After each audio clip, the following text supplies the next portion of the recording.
Um, I am Mark Costello, and I am the right fellow for Oklahoma Labor Commission.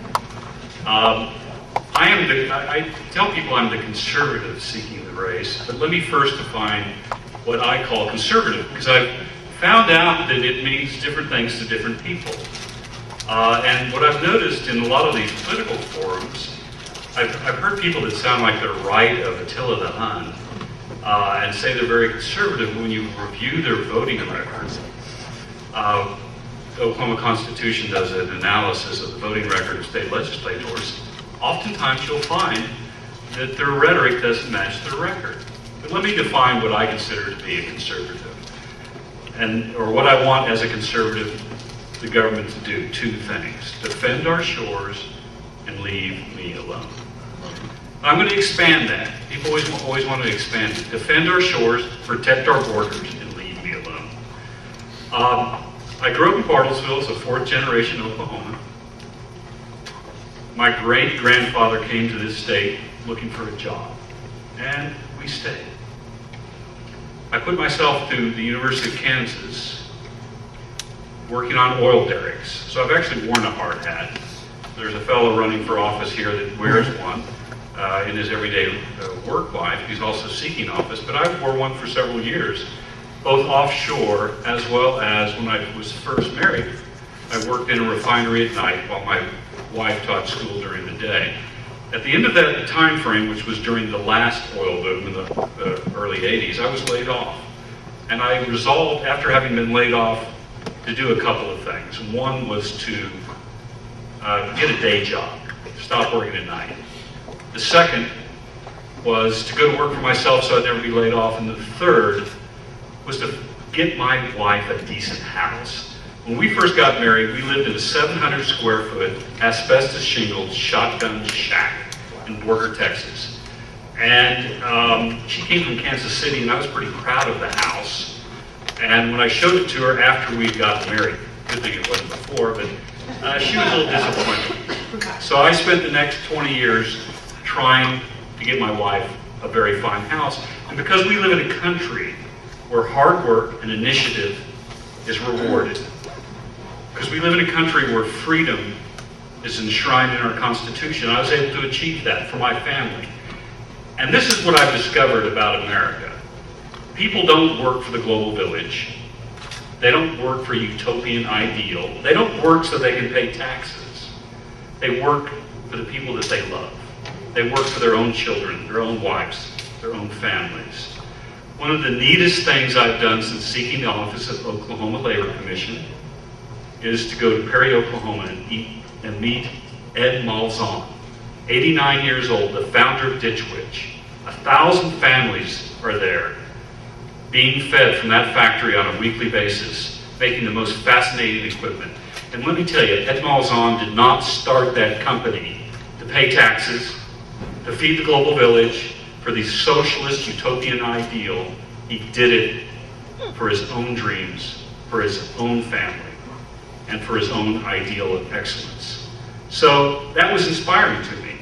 It also made me think that I want our 5 children, my wife of 28 years and I have 5 children, to stay in this state. That's been echoed across from many speakers today about keeping our children in this state.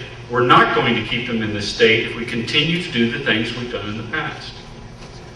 If we continue to engage in the politics of envy, if we continue to believe that you can continue to tax your way into prosperity, if you continue to believe that government is the solution rather than the problem, then we're going to continue to underperform our neighboring states and the rest of the United States. I had a young man came to me, by the way, notice we have some members of both parties today. And it's nice that our separated brethren are here today. I've run into an awful lot of people who are of the Democrat Party. When they were young men, they became businessmen, and their lives were changed. And now the Republicans, because they learned that there is a difference. And let me tell you someone else who learned there was a difference. George McGovern. George McGovern was a United States Senator for 30 years. He was a presidential candidate twice, a nominee once. After he left the Senate, he had his own, for the first time, had his own business. It was a small hotel in Connecticut, and for the first time in his life, he encountered regulation, nanny state inspectors, frivolous lawsuits, cranky employees, taxes, the whole gambit that small businesses have to encounter. And guess what? Senator McGovern, the uber liberal, said, if I had had that life experience before I became a public servant, I would have made a finer public servant. If I had been in small business before I was a presidential candidate, I would have been a much finer presidential candidate. I've had that experience. 26 years ago, I started our first business. We've created over 100 good-paying jobs in Oklahoma in telecommunications and in software. 98% of our revenue came from outside of Oklahoma, half of which came from outside the United States. So I've encountered bureaucrats in Germany and in England, in Canada and the United States, South Africa, and right here in Oklahoma. And guess what? They're pretty tough here in Oklahoma. And the idea that business people and job producers are the enemy is an idea that should not exist in Oklahoma. It should not exist in the United States. And as your labor commissioner, it will not exist in the labor department any longer. Brenda Renaud did a fine job as the last Republican to be in the labor commission. She helped and was instrumental with others in getting right to work done. That opened up opportunities for workers and for businesses in Oklahoma. I would like to be instrumental in helping to get a full measure of workers' compensation reform. Not a half measure, but a full measure. And let me give you an example of how that and why that is important. Texas, the average workers' compensation claim is $7,000. Anyone want to guess what it is in Oklahoma? $18,000. That $18,000 robs the average worker and the business of their productivity. It cheats the worker of his wages. I offer private sector job creating experience. I've managed businesses through 4 recessions.